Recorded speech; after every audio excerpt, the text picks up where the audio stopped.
बिस्मिल्लाहिर्रहमानिर्रहीम। Dear students, ये हमारी फ़र्स्ट ईयर की बुक का चैप्टर नंबर 3 है और इसमें हम डाटा कम्युनिकेशन की डिफरेंट चीज़ों को डिस्कस करेंगे। डाटा कम्युनिकेशन एक ऐसा प्रोसेस है जिसके ज़रिए आप इलेक्ट्रॉनिकली डाटा एक जगह से दूसरी जगह ट्रांसफ़र करते हैं। और इसके लिए कौन कौन सी चीज़ें यूज़ होती हैं या कौन से कंपोनेंट होते हैं।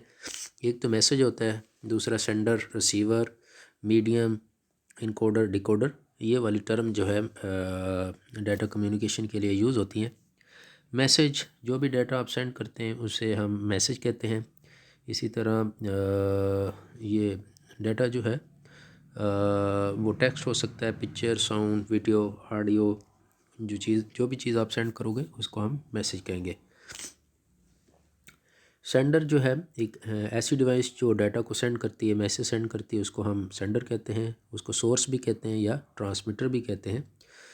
और फिर है रिसीवर। रिसीवर जो है एक ऐसी डिवाइस है जो मैसेज रिसीव करती है, इसको सिंक भी कहते हैं। ये कंप्यूटर हो सकती है, प्रिंटर हो सकती है या आपका मोबाइल फ़ोन भी हो सकता है। नेक्स्ट जो है मीडियम। मीडियम एक ऐसा पाथ जिसके ज़रिए आप डाटा सेंड कर सकते हैं या रिसीव कर सकते हैं। वो ज़रिया जिसके ज़रिए मैसेज ट्रैवल करता है उसको मीडियम कहते हैं। ये केबल भी हो सकती है या वायरलेस सिग्नल भी हो सकता है। Encoder and decoder. इनकोडर जो है एक ऐसा डिवाइस होता है जो कि डिजिटल सिग्नल को एक ऐसी फॉर्म में कन्वर्ट करता है।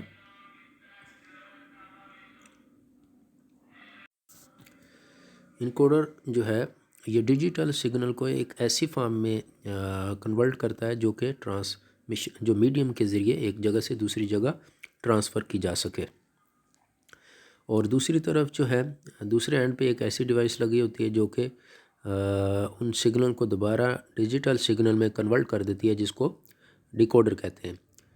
तो ये एग्जांपल है कि जैसे जब वायर पर के ज़रिए हमने डाटा ट्रांसफ़र करना होता है तो सिग्नल को पहले डिजिटल को इलेक्ट्रिकल सिग्नल में कन्वर्ट कर दिया जाता है, फिर दोबारा दूसरे एंड पे इलेक्ट्रिकल सिग्नल को दोबारा डिजिटल सिग्नल में कन्वर्ट कर दिया जाता है। तो ये प्रोसेस इनकोडर और डिकोडर कहलाता है। नेक्स्ट क्वेश्चन है कि सिग्नल क्या होता है। सिग्नल जो है वो इलेक्ट्रोमैग्नेटिक या लाइट वेव होती हैं जिसके ज़रिए हम डाटा को रिप्रेजेंट करते हैं।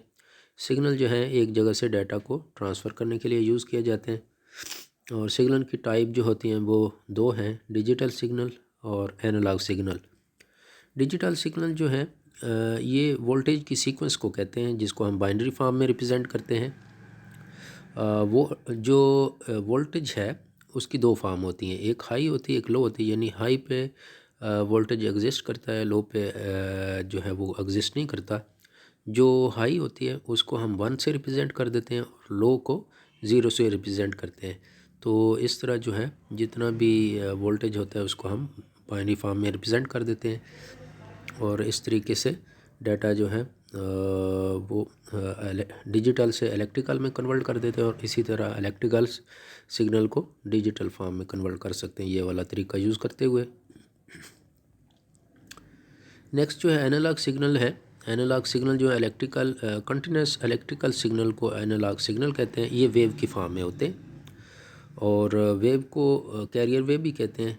ज़्यादातर ये टेलीफोन लाइन में यूज़ होती हैं और जो भी लाइट या साउंड या रेडियो या माइक्रोवेव, जितने भी वायरलेस वाले सिग्नल होते हैं वो वेव की फॉर्म में जो है ना डाटा ट्रैवल करते हैं।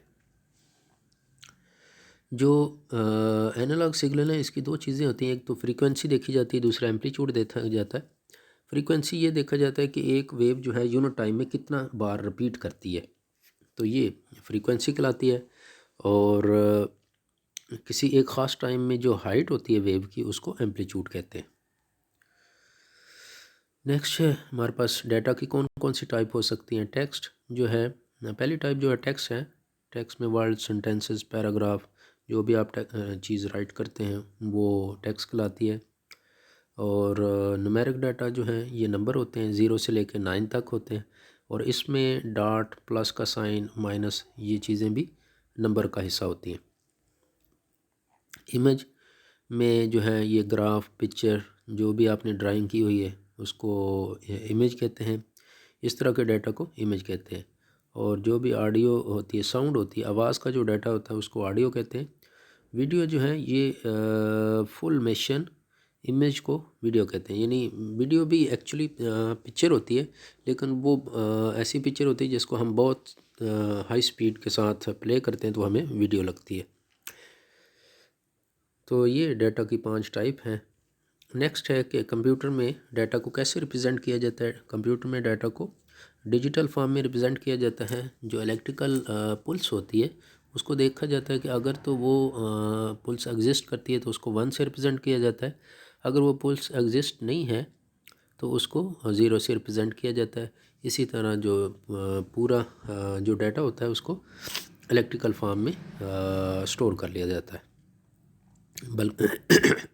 ये तो था। कंप्यूटर में स्टोर करने के लिए हम 1 0 की फॉर्म फिर यूज़ करते हैं, और जब अगर किसी मीडियम में ट्रांसफ़र करना है यानी केबल के ज़रिए एक जगह से दूसरी जगह डाटा ट्रांसफ़र करना है तो फिर इलेक्ट्रिकल में कन्वर्ट कर दिया जाता है। ये जो बाइनरी फॉर्म है इसमें 2 चीज़ें होती हैं। एक तो 2 नंबर होते हैं, एक नंबर 0 का होता है और दूसरा 1 का होता है, और इनको बाइनरी, हर नंबर को बाइनरी डिजिट कहते हैं। और 4 बिट जो होती हैं उनको मिलाएं तो ये इसको कहते हैं निबल। अगर 8 बिट हों तो फिर उनको कहते हैं वाइट। नेक्स्ट क्वेश्चन है कि इनकोडिंग, डाटा की इनकोडिंग से क्या मुराद है और इसके लिए कौन कौन सी स्कीम यूज़ की जाती हैं। कंप्यूटर जो है वो बाइनरी नंबर के साथ काम करता है। जो इतना भी हमारे पास डाटा होता है उसको बाइनरी फॉर्म में स्टोर कर लेता है, और इसको हम जो है कहते हैं इनकोडिंग। यानी जो डाटा है उसको बाइनरी फॉर्म में कन्वर्ट कर दिया जाता है, ये इनकोडिंग कहलाता है। और जो इसके लिए टेक्निक यूज़ की जाती हैं, पहली जो शुरू में टेक्निक यूज़ होती थी वो BCD होती थी। BCD stands for binary coded decimal. ये 4 बिट पर मुश्तमिल होती थी, और इसका मतलब था कि जो भी डेसिमल नंबर आप स्टोर करना चाह रहे हैं उसको 4 बिट के ज़रिए कन्वर्ट करके बाइनरी फॉर्म उसकी बना ली जाती थी और फिर उसको स्टोर कर दिया जाता था। ये शुरू के दिनों में यूज़ होती थी। जैसे आपने 7 को कंप्यूटर में स्टोर करना है तो इसके लिए बाइनरी फॉर्म जो बनती है वो बनाते हैं 101। तो ये 4 डिजिट यूज़ होते थे। फिर नेक्स्ट जो है वो EBCDIC, ये कोड यूज़ हुआ। इससे बनता है extended binary coded decimal interchange code. ये 8 बिट यूज़ करता था, और ये नॉर्मली मेन फ्रेम कंप्यूटर में यूज़ होता रहा है, और इसके ज़रिए 256 करैक्टर जो है हम रिप्रेजेंट कर सकते हैं।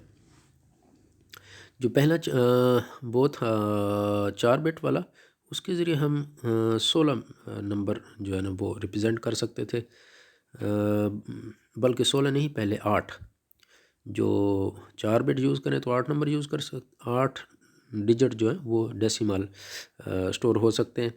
और जब हमने ये 8 बिट यूज़ की तो फिर 256 करैक्टर स्टोर हो सकते हैं कंप्यूटर में। तीसरा जो स्कीम थी आस्की थी। ये एक अमेरिकन नेशनल स्टैंडर्ड इंस्टीट्यूट है, उसने बनाया था 1968 में। और आस्की से बनता है American standard code for information change.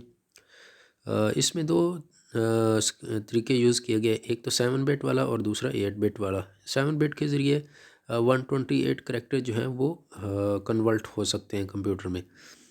फिर कुछ ग्राफिक्स सिंबल थी जिनको कन्वर्ट करने के लिए 8 बिट की ज़रूरत पड़ी। तो 8 बिट के ज़रिए फिर वो ग्राफिक्स सिंबल भी स्टोर हो गए, और जब हम 8 बिट यूज़ करते हैं तो 256 करैक्टर को इससे रिप्रेजेंट कर सकते हैं।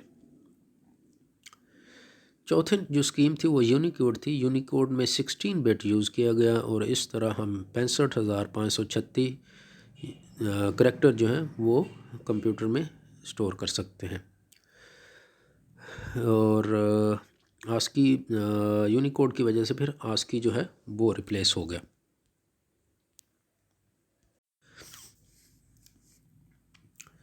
नेक्स्ट क्वेश्चन है what is transmission mode.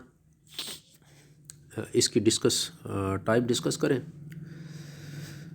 Data जिसके ज़रिए एक जगह से दूसरी जगह भेजा जाता है उसको हम ट्रांसमिशन मीडियम भी कहते हैं, ट्रांसमिशन मोड भी कहते हैं। पहला तरीका जो है वह सिंपलेक्स मोड है। दूसरा हाफ डुप्लेक्स मोड है, तीसरा फुल डुप्लेक्स मोड है। सिंप्लेक्स मोड में डाटा जो है ना एक ही डायरेक्शन में ट्रैवल करता है और दूसरी डायरेक्शन, दो डायरेक्शन में ट्रैवल नहीं कर सकता।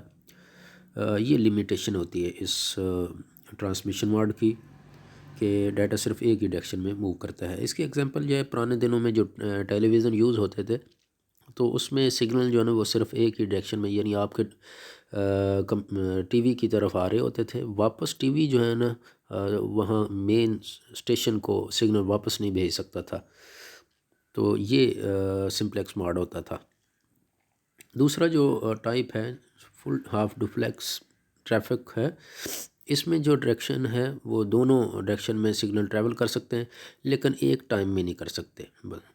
और जब एक डिवाइस सेंड कर लेती है तो फिर दूसरी डिवाइस जो है अपनी बारी पे डाटा सेंड करती है। इसकी एग्जांपल ये है कि जब आप वेबसाइट ओपन करते हैं तो पहले आप रिक्वेस्ट भेजते हो, आपकी रिक्वेस्ट जाती है तो फिर दूसरा कंप्यूटर आपकी रिक्वेस्ट चेक करके वापस रिप्लाई करता है। तो ये दोनों एक एट ए टाइम नहीं सेंड करते बल्कि अपनी अपनी बारी में रिस्पॉन्स देते हैं। ये जो टाइप है ये है हाफ डुप्लेक्स ट्रैफिक। तीसरा जो मोड है वो फुल डुप्लेक्स मोड है और इसमें डाटा जो है दोनों डायरेक्शन में ट्रैवल कर सकता है और दोनों डायरेक्शन में और एक ही टाइम में। जो ऊपर वाले हाफ था उसमें ये था कि टाइम डिफरेंट होता है, डायरेक्शन तो दोनों में मूव कर सकता है लेकिन टाइम डिफरेंट था। अब ये फुल डुप्लेक्स जो है इसमें दोनों डायरेक्शन में मूव कर सकता है लेकिन टाइम एक ही टाइम में। तो इसकी एग्जांपल आजकल टेलीफोन की है या मोबाइल सेलफोन की है कि हम एक ही वक्त में दोनों बंदे जो हैं वो बात कर सकते हैं। नेक्स्ट क्वेश्चन जो है वो डाटा ट्रांसमिशन की डिफरेंट टाइप हमने डिस्कस करनी है। पहली टाइप तो है पैरेलल ट्रांसमिशन, दूसरी है सीरियल ट्रांसमिशन। पैरेलल ट्रांसमिशन में जो डाटा है वो ग्रुप की फॉर्म में भेज सकते हैं, यानी आप बिट्स जो होती हैं उनको ग्रुप बना के भेज सकते हैं। इसके लिए जो है आपको डिफरेंट वायर यूज़ करनी पड़ती है, यानी हर बिट के लिए एक वायर यूज़ करनी पड़ती है। तो इसको हम कहते हैं पैरेलल ट्रांसमिशन। ये यूनिट डायरेक्शनल होती है, तो इसका मतलब ये है कि एक ही डायरेक्शन में ये मूव कर सकती है। ये नॉर्मल जो हमारे कंप्यूटर और प्रिंटर के दरमियान कम्युनिकेशन हो रही होती है तो वो पैरेलल मोड में ट्रांसमिशन हो रही होती है। ये काफ़ी फास्टर होता है और इसके ज़रिए आप जो डाटा है वो ज़्यादा अमाउंट में सेंड कर सकते हैं।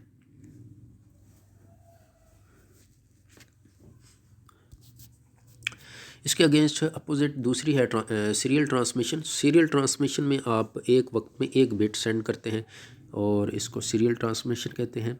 इसकी स्पीड भी कम होती है। दूसरी पैरेलल की मिशन, ये ज़्यादातर जो है टेलीफोन लाइन में यूज़ की जाती है।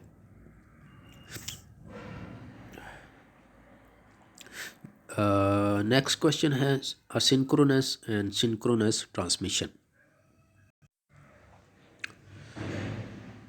असिंक्रोनस ट्रांसमिशन में जो डाटा है ये करैक्टर बाय करैक्टर मूव करता है और इसके दरमियान जो इरेगुलर गैप होते हैं, यानी बराबर के गैप नहीं होते, कभी ज़्यादा हो गया कभी कम हो गया। ये तरीका जो है ना सस्ता है, इतना कॉस्टली नहीं है।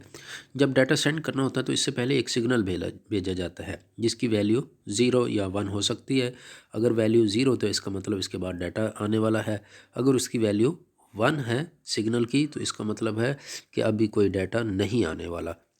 तो जब वैल्यू 0 होती है उस सिग्नल की, जिसको स्टार्ट सिग्नल भी कहते हैं, तो उसको स्पेस स्टेट कहते हैं। जब उसकी वैल्यू 1 होती है तो उसको मार्क स्टेट कहते हैं।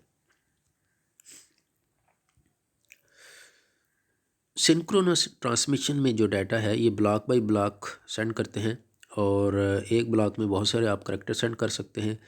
इसमें जो है आप क्लॉक को यूज़ किया जाता है जो कि टाइम कंट्रोल करती है कि कब डाटा सेंड करना है कब डाटा सेंड नहीं करना। तो जो ये इसमें जो डाटा है असिंक्रोनस की निस्बत ज़्यादा सेंड कर सकते हैं। ये उससे फास्टर होती है, कोई ज़्यादा गैप भी नहीं होते। ज़्यादातर आप रिमोट कम्युनिकेशन के लिए ये वाला तरीका इस्तेमाल किया जाता है। रिमोट कम्युनिकेशन का मतलब कि कंप्यूटर जो है ना कहीं दूर पड़ा हुआ, आपका कंप्यूटर लाहौर में पड़ा, आप इस्लामाबाद में बैठे हुए हैं तो इस तरह फिर जो है ये सिंक्रोनस ट्रांसमिशन के ज़रिए कम्युनिकेशन की जाती है। प्रिंटर क्योंकि आपके करीब पड़ा होता है तो वहाँ पे जो है एसिंक्रोनस वाली टेक्निक भी यूज़ कर सकते हैं, या इस तरह की दूसरी कोई डिवाइस जो आपके बिल्कुल कंप्यूटर के साथ अटैच हो तो वहाँ पे असिंक्रोनस वाली की जा सकती है। नेक्स्ट क्वेश्चन है बैंडविड्थ क्या होती है, बेस बैंड क्या है और ब्रॉडबैंड क्या है। बैंडविड्थ जो है जितना आप डाटा कम्युनिकेशन मीडियम के ज़रिए एक टाइम में सेंड करते हैं उसको बैंडविड्थ कहते हैं, यानी आप जितना डाटा सेंड कर सकते हैं एक वक्त में उसको किसी भी मीडियम की हम बैंडविड्थ कहते हैं। और डिजिटल सिग्नल में अगर डाटा सेंड किया है तो इसका जो यूनिट होता है वो बिट पर सेकंड या बाइट पर सेकंड होता है। अगर एनालॉग सिग्नल के ज़रिए आपने डाटा सेंड किया है तो उसका यूनिट होता है साइकिल पर सेकंड या हर्ट्ज़। हर्ट्ज़ जो है ये फ्रीक्वेंसी का यूनिट है। इसी तरह बेस बैंड जो है एक ऐसी टेक्निक है जिसके ज़रिए आप सिग्नल जो है ट्रांसमिशन लाइन पर सेंड करते हैं बग़ैर उनको चेंज किए, यानी विदाउट मॉडिफिकेशन उनको मॉडिफिकेशन के बगैर सेंड करते हैं, और इसको कहते हैं विदाउट चेंज मॉड्यूलेशन। मॉड्यूलेशन का मतलब है कि आपने उनकी फ्रीक्वेंसी चेंज किए बगैर सेंड किया। बस सिंपली ये है कि बेस बैंड में आप सिग्नल को चेंज किए बगैर सेंड कर देते हैं, तो ऐसे सिग्नल को बेस बैंड सिग्नल भी कहते हैं, यानी डिजिटल सिग्नल को बेस बैंड सिग्नल भी कहते हैं। नेक्स्ट जो टेक्निक है वो ब्रॉडबैंड है। ब्रॉडबैंड टेक्निक के ज़रिए आप बड़ी अमाउंट में डाटा जो है ना, लार्ज अमाउंट डाटा सेंड कर सकते हैं। लाइक अगर आपको ऑडियो वीडियो सेंड करनी है तो इसके लिए जो ब्रॉडबैंड टेक्निक है वो बेस्ट रहती है। और इस टेक्निक के ज़रिए एक वक्त में आप मल्टीपल सिग्नल सेंड कर सकते हैं, यानी डिफरेंट टाइप के सिग्नल आप सेंड कर सकते हैं। आप पिक्चर भी साथ सेंड कर रहे हैं, ऑडियो भी, वीडियो भी। और जो टेक्निक यूज़ होती है इसमें वो FDM है, यानी फ्रीक्वेंसी डिवीज़न मल्टीप्लेक्सन। ये एक ऐसी टेक्निक है जिसके ज़रिए सिग्नल की फ्रीक्वेंसी चेंज की जाती है और फिर इस फ्रीक्वेंसी डिफरेंट होने की वजह से मल्टीपल टाइप के आप सिग्नल सेंड कर सकते हैं। तो ये टेक्निक कहलाती है ब्रॉडबैंड। ये आज का हमारा लेक्चर था, और इंशाल्लाह दूसरे लेक्चर में हम डिफरेंट जो केबल्स हैं या सिग्नल की टाइप हैं उनको हम डिस्कस करेंगे।